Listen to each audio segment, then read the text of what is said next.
sur le côté gauche de la part de Matuidi face à Rudiger. Il va essayer de centrer. Le ballon sera encore entré. Ce sera le premier corner de la partie. 4 minutes et 30 secondes. 0-0. Ce soir-là, j'étais chez moi, à Vachy, dans mon canapé. Voilà, première action en place, bien amorcée par l'équipe de France. Dommage que le centre soit contrôlé. Ouais, j'avais mis le match de foot en fond. On avait eu une semaine un petit peu difficile puisqu'on avait eu une affaire d'enlèvement assez compliquée avec coup de feu, remise de rançon, ça c'était le mardi. Donc on se reposait un petit peu parce que ça avait été effectivement éprouvant.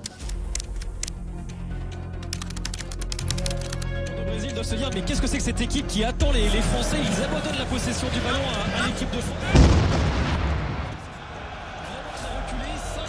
Très vite, j'ai remarqué que quelque chose n'allait pas et en fait on a une équipe de spécialistes explosifs à la BRI et certains d'entre eux étaient en poste à Saint-Denis pour sécuriser le match. Et ils nous font un retour d'information et très vite, on comprend qu'il ne s'agit pas d'un accident, mais d'une attaque parce qu'ils nous donnent des types d'explosifs et tout ça.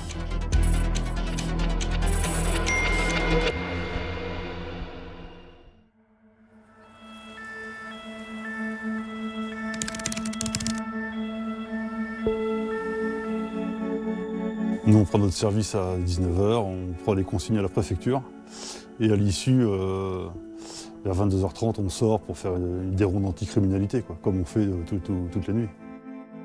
On entend donc sur les ondes les premières alertes qui tombent sur le Stade de France.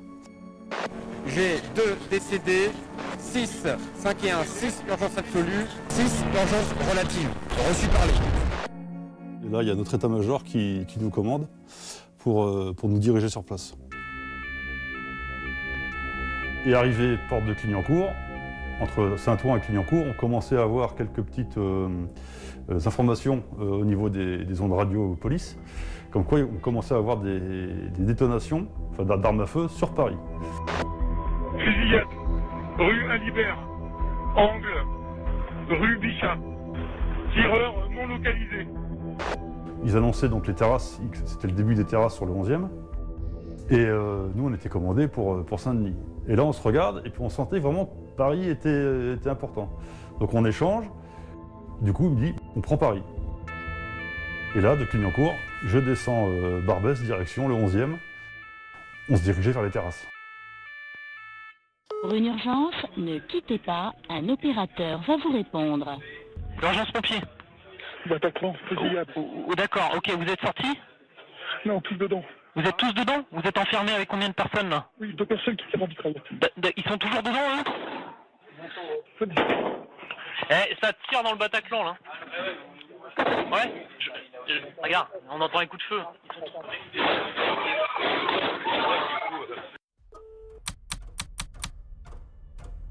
On arrive au bas de Magenta, quasiment à la place de la République. Et sur les ondes passe l'annonce pour le Bataclan. Et là, on est à 200 mètres, on traverse la place de la République et on y est, quoi.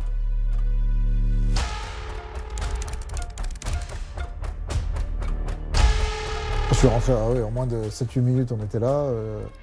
On se rassemble, on prend du matériel, tout ce qu'on peut. On a pris du matériel de protection balistique et du matériel offensif, des fusils d'assaut, de la grenade offensive, des boucliers balistiques, tout ce dont on pourrait avoir à faire usage en cas de, dans ce genre de contexte, quoi. Et on prend la route assez vite vers le Bataclan. On décide d'aller au Bataclan parce qu'on était à proximité. On coupe la place de la République en deux, on prend le boulevard Voltaire et on arrive directement devant le Bataclan. Je roulais tellement fort que j'ai pas visualisé l'endroit exact du Bataclan et c'est le commissaire qui m'a dit c'est là, c'est là, c'est là. Et donc j'ai écrasé tout ce que j'ai pu écraser et en fait on s'est arrêté en perpendiculaire d'un bus loge du groupe là, des Eagles, devant l'entrée du Bataclan.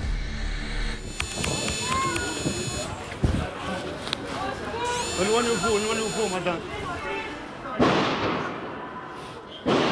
Éloignez-vous, madame, éloignez-vous.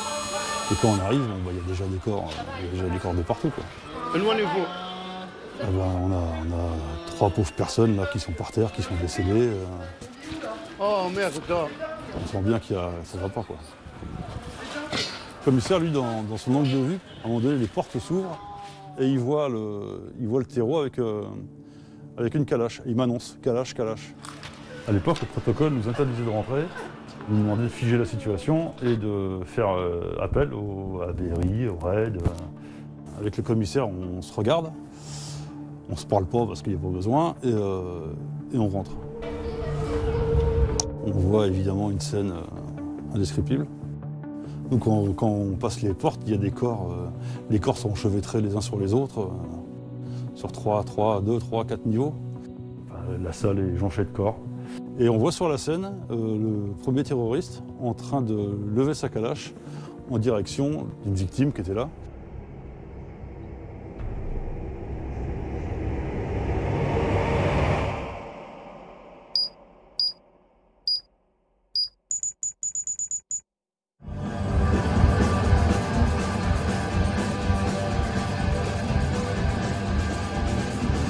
Ça commence comme une énorme rafale en fait. C'est vraiment, c'est ta ta ta ta ta ta ta ta ta ta.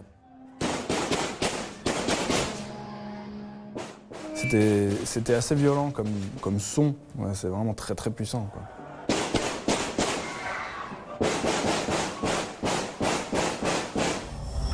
Quand on voit la réaction du groupe qui court vers le fond, là on sait qu'il y a un problème, on sait qu'il y en a un vrai. Je cherche la sortie, je cherche d'aller derrière, là où les musiciens sont sortis. C'était mon objectif. Au moment où je m'apprête à courir, j'entends des pas. J'entends des pas qui sont même d'ailleurs plutôt calmes.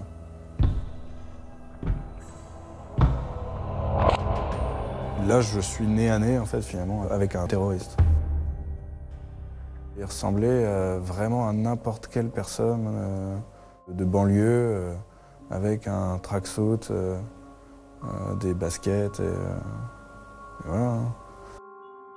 Il est sur scène et moi je suis sur le côté de la scène et lui il me regarde et il me dit « Lève-toi, lève-toi ». Il m'emmène, ouais, il m'emmène au milieu de la scène. Et à ce moment-là, en fait, s'ensuit une conversation rocambolesque avec les deux terroristes du haut. Il y en a deux, en fait, qui sont surpris de me voir et qui me disent « Couche-toi, couche-toi, qu'est-ce que tu fous là, qu'est-ce que tu fous là ?» Et l'autre, le terroriste qui était avec moi, il disait « Non, c'est bon, il est avec nous, il est avec nous ». C'est une scène lunaire où deux terroristes s'engueulent sur quoi faire d'un seul otage. C'est lui qui a commencé les hostilités. Vous pourrez vous en prendre à votre président François Hollande. C'est lui qui vous a emmené à ce massacre d'aujourd'hui. Et sachez que c'est que le début. Je ne m'attendais pas à ce que ça soit ce profil-là de personne. Qu'il soit désorganisé à ce point, c'était le plus surprenant. Pendant le débat entre les deux terroristes, je vois au fond de la salle deux ombres qui ont l'air d'être de mon côté. J'ai tout de suite compris que ces deux ombres, c'était des ombres positives. Elles sont là pour m'aider. Et c'était ma chance. Je vois ces deux ombres se lever assez rapidement et je vois une position, en fait une position professionnelle de l'usage d'une arme. Ça doit être ça. Je comprends tout de suite. Je comprends tout de suite que ces gens-là, ce sont des policiers.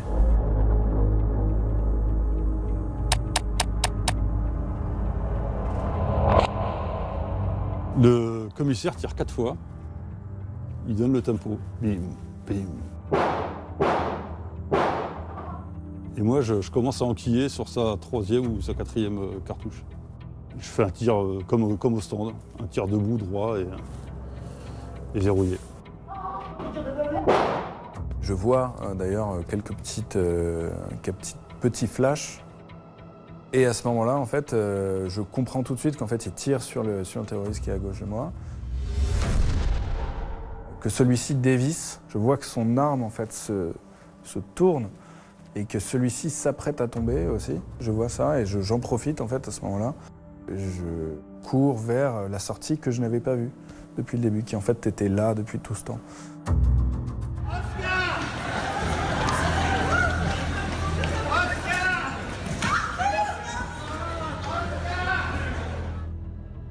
Le terroriste, on le voit, donc il est sur le dos, et moi je vois qu'il relève la tête. Et c'est à ce moment-là que je fais un tire-tête, et là ça explose.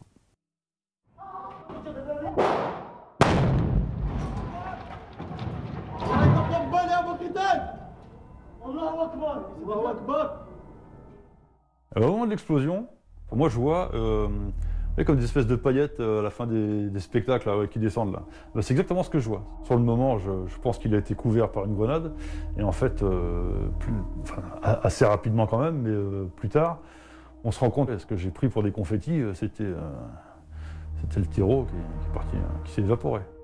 J'aurais pu rester là et friser et partir dans l'explosion. Vous voyez ce que je veux dire? Hey, on a des otages si vous voulez mourir.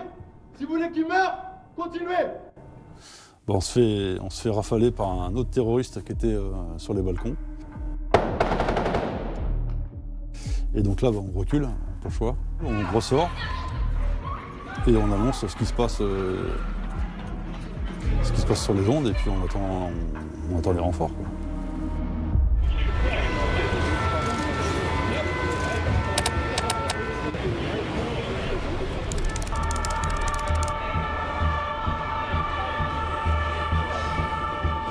On marche vers le Bataclan, à une centaine de mètres, on croise le chef de la BAC Nuit et son chauffeur. Il y a un bref échange entre nous. On leur dit juste ce qui se passe, ce qu'on a vu, pour leur donner le maximum d'informations. Puis après, c'est à eux de jouer, quoi. On comprend qu'il y a une prise d'otage massive, on comprend qu'il y a plusieurs assaillants, on comprend qu'il y a des armes de guerre et on comprend qu'il y a de l'explosif. On comprend que c'est très grave. Et on continue notre progression. L'entrée du Bataclan, elle dessert un vestiaire. Il y a une espèce de bar et un vestiaire. Et on arrive à l'entrée de la salle, en fait.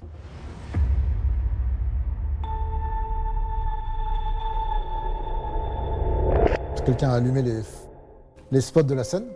Donc on a une lumière crue, très très blanche. Et face à nous, on a à peu près, c'est dur à estimer, mais 500-600 personnes qui sont couchées par terre. Il y a une drôle d'odeur de poudre. Il y a une chaleur qui vient d'un coup et c'est particulier, très très particulier. Drôle de sensation. Quand je vous en parle là, je l'ai encore. Je ne saurais pas comment l'expliquer en fait. Je me dis des fois qu'il n'y a pas de mots dans la langue française qui puissent exprimer vraiment ce que moi j'ai ressenti à ce moment-là. On comprend qu'il y en a qui sont morts, on pense que quasiment tout le monde est blessé ou mort d'ailleurs, c'est la première impression. Et nous, on est 12, quoi.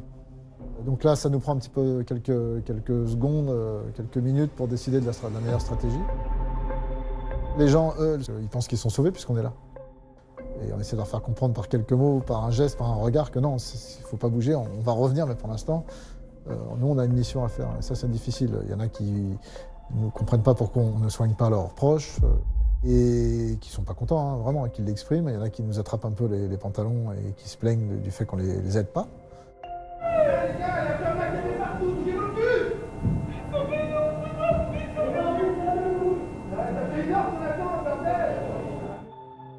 On comprenait bien qu'il fallait qu'on permette l'évacuation des gens qui étaient blessés. Mais bon, là, on a une mission à faire et si nous, on ne remplit pas notre mission, de toute façon, tout est figé. Donc il faut absolument qu'on aille au contact de ces terroristes pour voir où ils sont et créer ce périmètre un peu sécurisé. On se concerte, on décide au plus vite d'aller prendre le haut, c'est-à-dire de monter sur le balcon, côté gauche, pour essayer de prendre une vision sur l'ensemble du théâtre. On entend le chef dire aux victimes qui pouvaient se lever, de lever les mains et de partir, de sortir du Bataclan.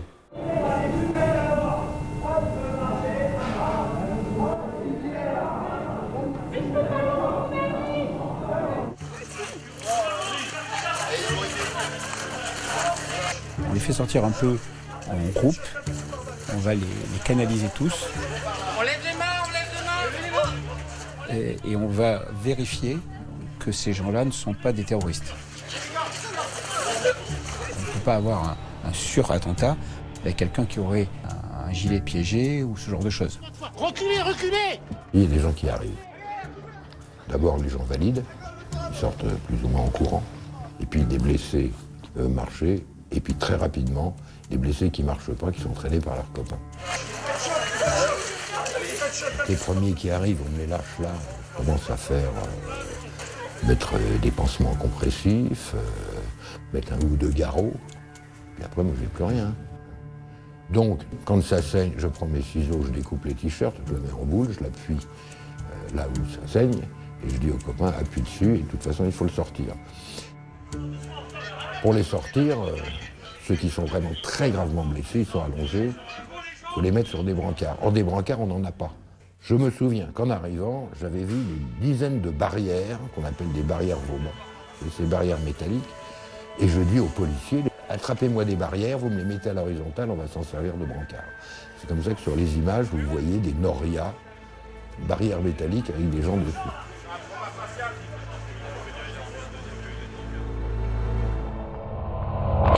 Donc on continue notre cheminement, ça dure à peu près 20 minutes, 25 minutes.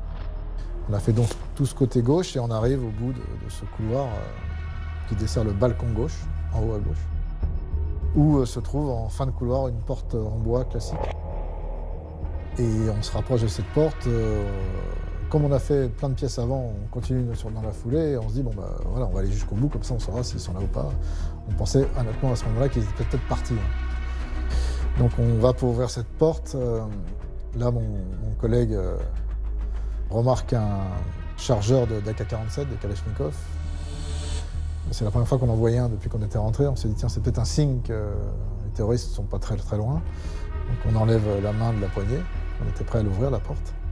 Et quasiment dans la foulée, quelqu'un prend contact avec nous, en fait une voix nous dit vous reculez, sinon je vais tuer tout le monde.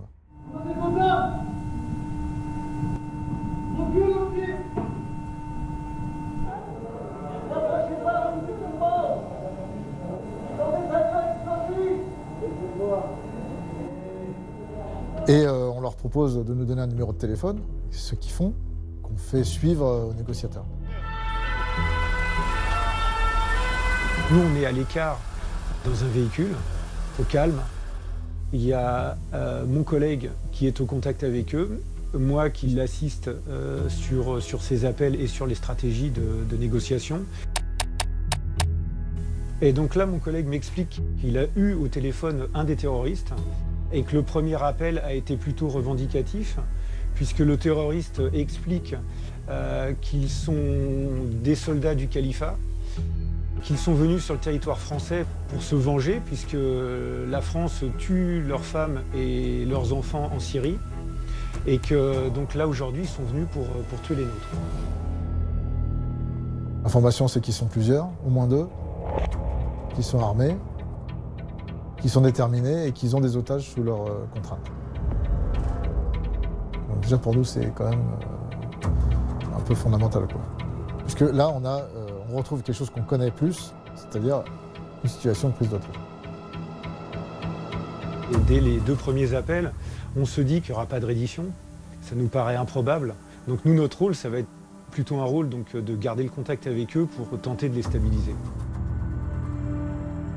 Moi je suis assis à genoux sur un siège là, un petit peu décalé avec des gens qui ont été tués, qui sont là. On va les côtoyer pendant toute la préparation de l'action. C'est assez un petit peu lunaire aussi comme situation. Et on prépare notre action future, à savoir un assaut. Il y a un petit peu d'attente parce que la colonne se configure. Il y a une part de stress qui monte en moi, forcément. Et du coup, je me retrouve devant, au niveau du Ramsès, du bouclier Ramsès. Alors devant, pour moi, ce jour-là, ce n'était pas la pire place. Je voulais vraiment sauver les otages. Quand j'ai appris qu'il y avait des otages, des gens en vie, pour moi, c'était l'objectif ultime, c'était les sauver. Tout le monde avait admis le fait qu'on pouvait très bien, et que ça allait sûrement arriver d'ailleurs, que ce serait peut-être la dernière chose qu'on ferait. Du coup, ça devient un petit peu froid là. On a une mission à faire et on fait abstraction beaucoup de l'environnement. Avec mes collègues qui m'entouraient, en fait, on s'est regardé dans le blanc des yeux, on s'est checké juste avant de monter à l'assaut. Ouais, c'est mon seul souvenir de ce moment-là, en fait. J'ai cloisonné un petit peu une partie de cette intervention pour ne pas ressasser en permanence et essayer d'avancer un petit peu dans ma vie aussi.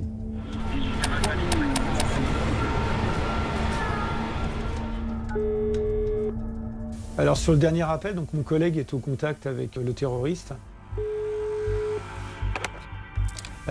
qui lui dit mais j'entends du bruit derrière la porte, qu'est-ce que vous faites? Alors mon collègue le rassure en lui disant vous inquiétez pas, il n'y a rien de particulier, il y a juste un petit peu de bruit. On avait détecté au-dessus de la porte un objet noir qu'on avait pris pour une caméra, parce qu'on ne comprenait pas pourquoi, parce qu'à chaque fois qu'on bougeait, les terroristes à l'intérieur se plaignaient auprès du négociateur ou auprès de nous directement qu'ils nous voyaient. Le début de l'assaut, pour nous, ça a été la neutralisation à l'aide d'une arme de cet ustensile qu'on avait pris pour une caméra. Top caméra. Il n'y a plus de caméra, il n'y a plus de caméra. Oh, je reste là. Si jamais il ouvre la porte, J'ai donné des coups au niveau de la porte. La porte s'est entrouverte.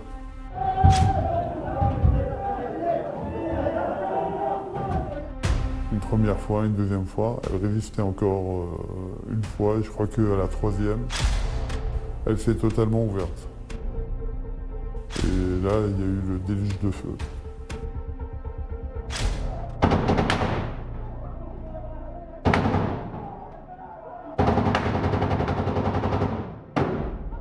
On se prend une rafale complète de chargeur complet d'AK-47 à 5-6 mètres de distance directement dans le bouclier.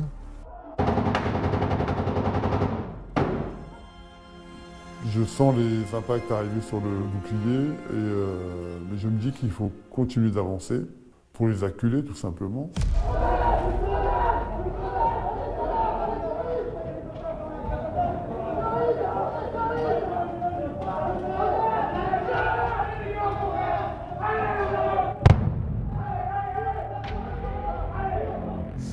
Là, on a le deuxième chef de groupe qui était venu nous renforcer, qui est touché à la main.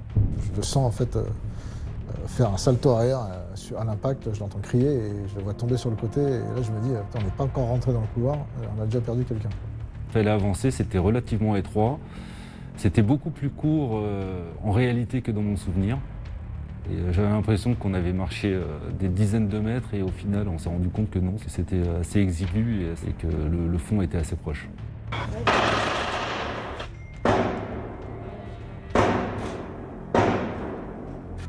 Quand il y a une balle qui a touché la glace du bouclier, j'ai baissé la tête très vite en pensant que la balle avait traversé. J'ai relevé et j'ai annoncé la position du terroriste au fond du couloir à droite. À un moment donné, je sens que le bouclier bascule, tombe. Il y a 2 marches qui se trouvent à peu près à 1,50 m, 2 mètres de l'entrée. Et en fait, ces 2 marches font que le bouclier bascule. Kader essaie de le garder, mais il bascule, et il bascule d'ailleurs sur des otages. Notre rôle là-dessus, c'est vraiment de retirer les otages, les gicler vers l'arrière. Donc ça va très vite.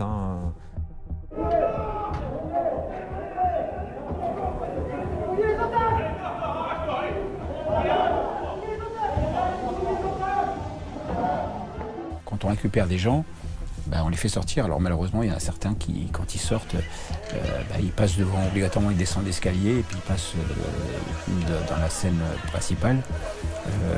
Et donc oui, ils voient les cadavres. Regardez pas, madame. Regardez.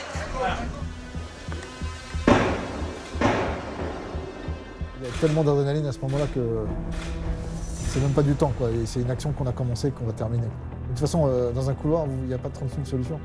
Il n'y a pas d'échappatoire, donc de toute façon, il faut avancer. La sécurité, elle vient du fait de continuer l'action.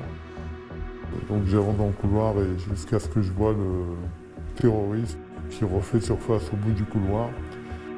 Et là, je tenais mon pistolet automatique à une main. L'autre main me servait pour garder l'équilibre. Je tire 2 balles dans sa direction.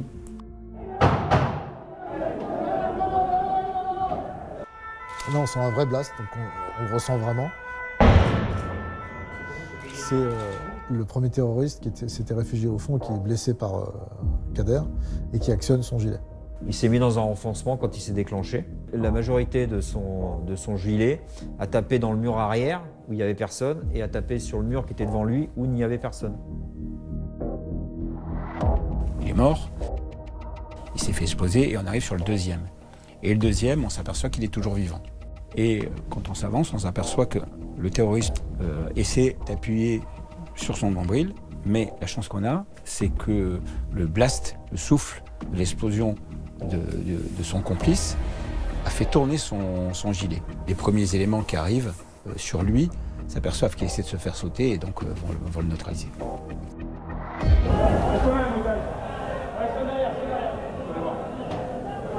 Est-ce qu'on a les otages là? Oui, ils sont descendus.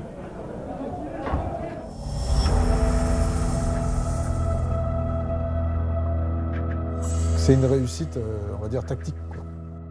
Et on a pu sauver, même si c'est pas grand-chose, mais c'est quand même important, on a pu sauver plus d'une dizaine d'otages qui étaient directement sous la menace des terroristes. Au milieu de cet océan de malheurs et de morts et de blessés, il y en a quand même quelques-uns qu'on a pu sauver.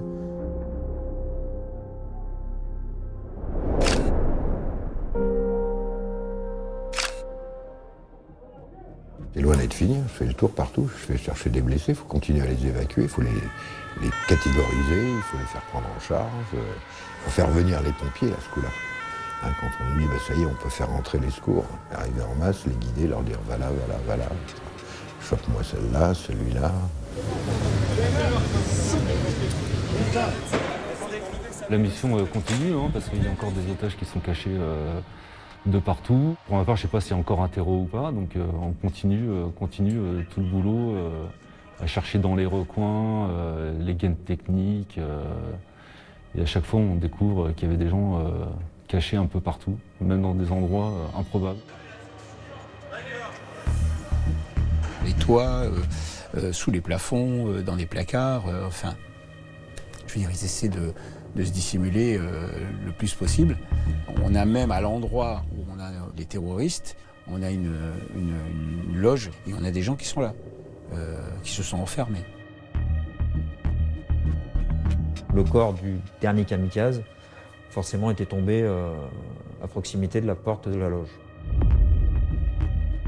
On s'aperçoit qu'il n'a qu'une partie du gilet sur lui. C'est un gilet explos. Il fallait éviter que les otages marchent dessus, donc j'ai fait barrage de mon corps entre le terroriste et la sortie des otages. Et donc, tout ça, c'est un travail encore, où il faut être sûr et sécuriser entièrement ce bâtiment, qui était quand même très grand.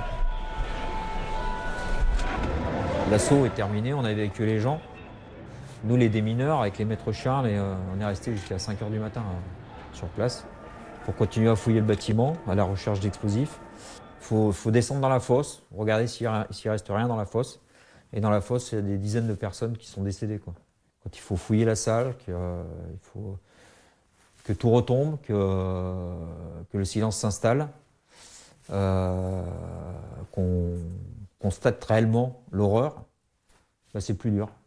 Les téléphones qui sonnent, qui s'éclairent, maman, papa. Enfin, pour moi, ça a été plus dur que l'assaut.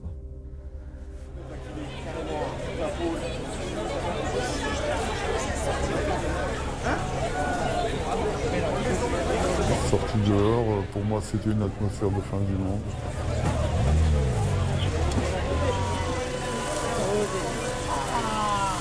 On voyait les victimes un peu partout, avec des couvertures de survie, il y en a qui montaient dans des bus.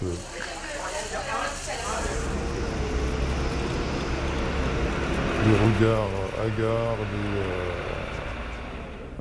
ça ne parlait pas, on ne reconnaissait plus Paris.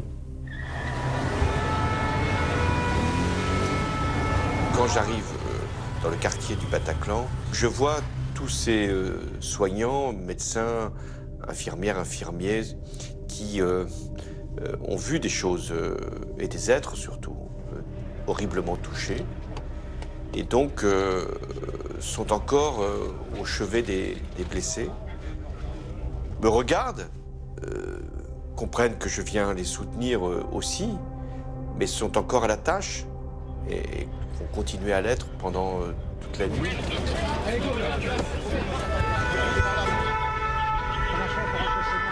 Ensuite, me tenant à la porte du Bataclan, sans d'ailleurs vouloir y rentrer, je vois encore des femmes et des hommes en sortir et je vois leur visage défait, comme pétrifié par l'horreur dont ils sont sortis.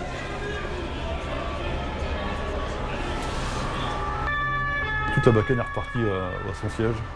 Et là, on a discuté, on a débriefé. Fallait avaler ce qu'on venait de vivre, quoi. On dit que c'était chaud.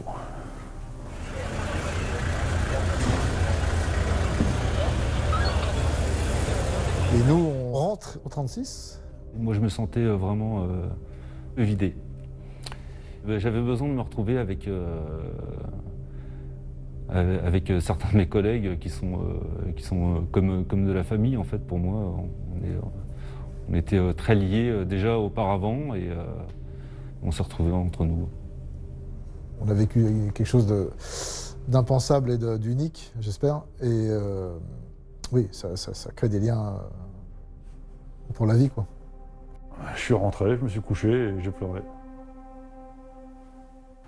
C'est le seul instant où il y a eu craquage, comme dirait l'autre. Puis contrairement aux militaires, quand ils rentrent d'opérations extérieures, ils ont un sas, quoi. Ils s'arrêtent quelque part, entre les combats et la maison, il y a un sas. Nous, il n'y a pas de sas, en fait, ça a fait Bataclan maison, quoi. On est interrogé par sa famille qui nous demande alors, bon, on ne peut pas trop raconter, on n'a même pas les mots au début. On essaie de dormir, on ne dort pas.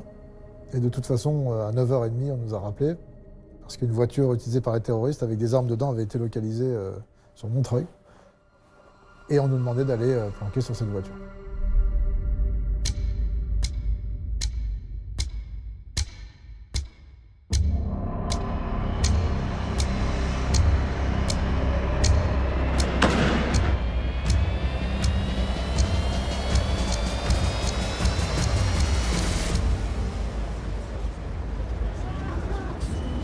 Aujourd'hui, 10 ans après, je pense que c'est l'intervention la plus marquante de ma carrière. Je ne me serais jamais douté qu'un an après l'hypercachère, on aurait le Bataclan qui arriverait, avec autant de gens tués. Ça paraissait improbable. On a tous gardé une blessure en nous, je pense, de cette soirée-là. Alors c'est toujours vif au moment des dates anniversaires. Et puis même, c'est toujours vif, en fait. Finalement. Ouais. Je me souviens, j'ai une image assez précise de deux femmes qui sont enlacées près du bar et qui ont essayé mutuellement de se protéger. Clairement, elles sont mortes. Je me vois les enjamber. Parce que j'avais pas le choix, il fallait que je les enjambe. Et je me vois m'excuser de les enjamber, en fait. Voilà, c'est le genre de truc qui me reste, quoi. J'ai rencontré ces deux policiers en bas de la rue. Et c'est une semaine après, même pas. Et c'était assez émouvant quand même, mine de rien. Ouais, c'était assez émouvant. Enfin pour moi c'était très très fort. Et ça m'a beaucoup aidé en fait, en vrai, on va dire. On a gardé des contacts assez étroits avec les otages. Donc souvent ils viennent nous rendre visite, on en reparle et on a gardé un lien assez fort avec eux. Ouais.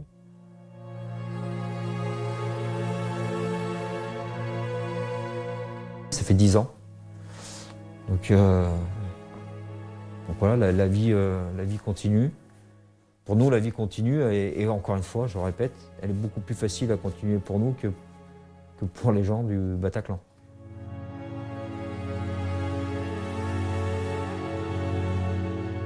C'est quand même une commémoration, 10 ans.